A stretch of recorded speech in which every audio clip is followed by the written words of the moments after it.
Martinique, c'est dans le nord Atlantique, dans la commune du Lorrain, au complexe sportif Michel Talmancy, de 8h à 12h, que s'est déroulée la deuxième édition du village de l'insertion et de l'activité économique, avec la présence du monde économique et politique comme Justin Pamphile, Catherine Rodap du MEDEF, Henri Salomon, Jean Dorsan, Jean-Baptiste Rodzienne et bien d'autres j'en passe.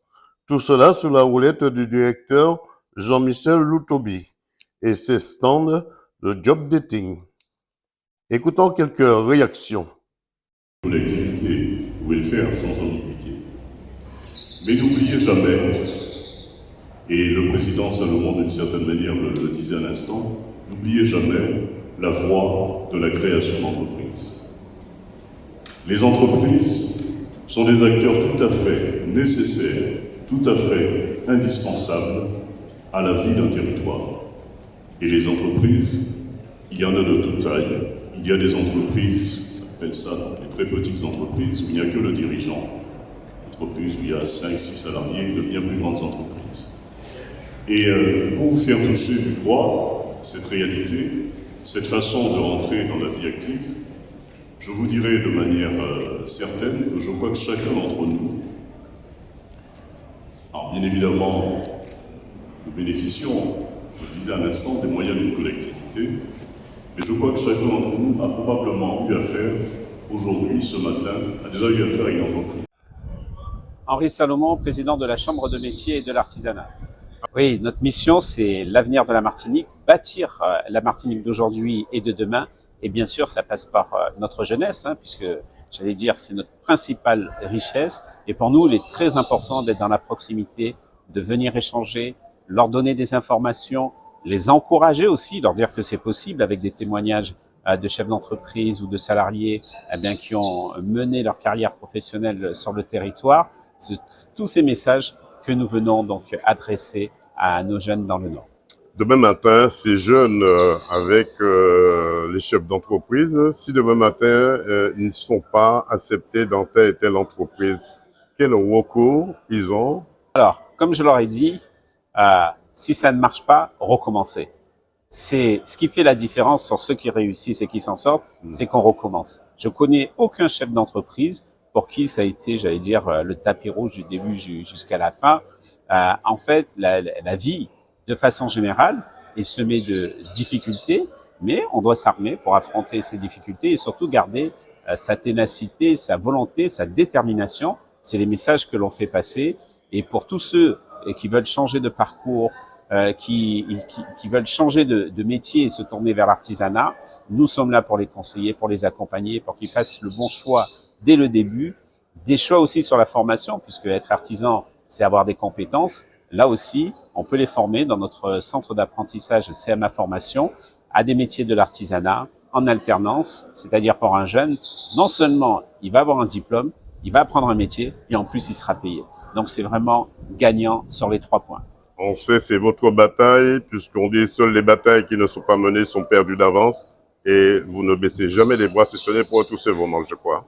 Oui, ne pas baisser les bras et surtout encourager les autres pour qu'ils ne baissent pas les bras non plus.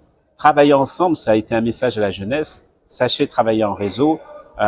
Quelqu'un qui est, j'allais dire, qui fait le même métier que vous, c'est pas un concurrent, c'est un collègue. Et il faut garder cette mentalité de collègue parce qu'on peut se rendre service, on va se développer. Et chaque fois qu'une entreprise se développe, alors en fait, c'est une entreprise qui va enrichir toute la Martinique. Et je l'ai dit pour la production locale, chaque fois qu'on consomme local, qu'on consomme dans la proximité, en fait, c'est de l'argent qui tourne sur le territoire, donc de l'argent qui va revenir dans nos poches parce qu'il va créer des emplois, il va nous permettre peut-être de développer une activité personnelle ou une entreprise de plus grande dimension. Donc, c'est essentiel. Jean-Michel Loutobi, directeur de la mission locale Nord-Martinique. Parlez-moi un peu de cette mission aujourd'hui pour les jeunes. Nous sommes à la deuxième édition du village de l'insertion pour l'activité économique. Et ce matin, nous présentons toutes ces entreprises qui œuvrent, qui travaillent dans le domaine de l'insertion pour l'activité économique. Donc, aussi bien les entreprises d'insertion que les associations intermédiaires, que les entreprises temporaires, de travail temporaire et d'insertion.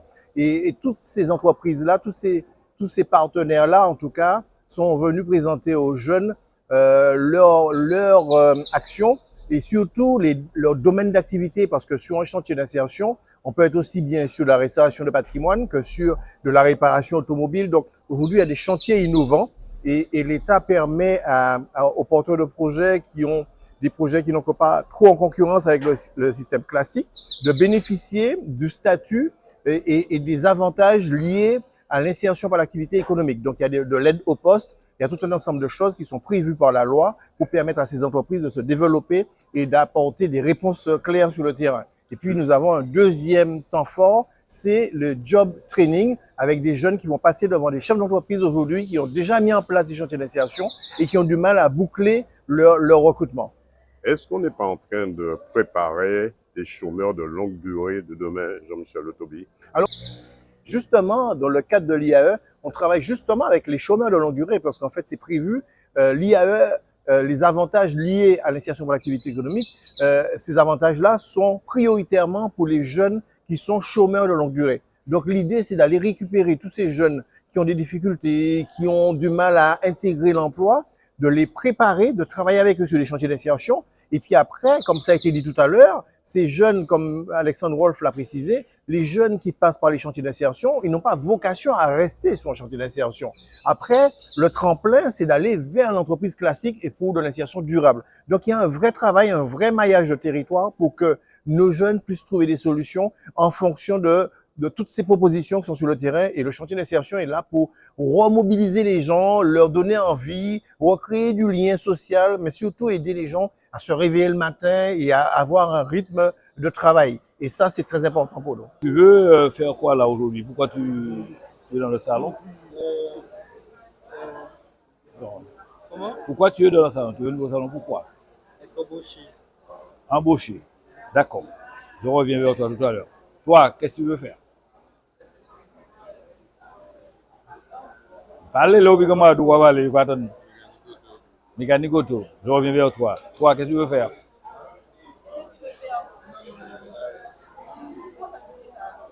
Alors, je ne sais pas encore le faire. À ton avis, c'est pas ce que tu veux faire? C'est parce que moi, de la qui fait bas, ouais. C'est pas les copains qui vont faire à ta place. Hein. Combien de jeunes, Monsieur Letobi, sont ici présents? Nous sommes déjà à 422 jeunes présents sur le forum. Qu'est-ce qu'on peut vous souhaiter pour cette année 2025? Alors, ce qu'on peut me souhaiter pour cette année 2025, c'est que on arrive à accéder, à mettre encore plus d'actions innovantes à destination de nos jeunes et que beaucoup de jeunes puissent trouver des solutions. Moi, je pense souvent, pas tout, souvent à moi, je dis souvent, c'est à ces jeunes que nous devons penser parce que c'est eux la relève, c'est eux qui vont nous remplacer demain.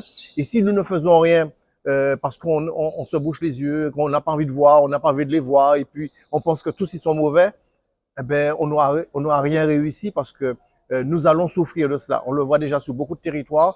Les gens ne peuvent pas vivre parce que avec le narcotrafic, avec tout un ensemble de choses faciles pour cette jeunesse, nous arriverons très vite à un territoire où le droit n'aurait pas, comment dire, droit d'exister d'une certaine manière parce que c'est très difficile lorsque nous avons affaire à la délinquance. C'est très difficile de sortir le jeune de la délinquance. Voilà, une mission locale du Nord-Atlantique qui se donne les moyens pour toujours rechercher des solutions pour l'avenir de la jeunesse martiniquaise. Reportage Daniel Diaz, 100% Sport, KMT Télévision.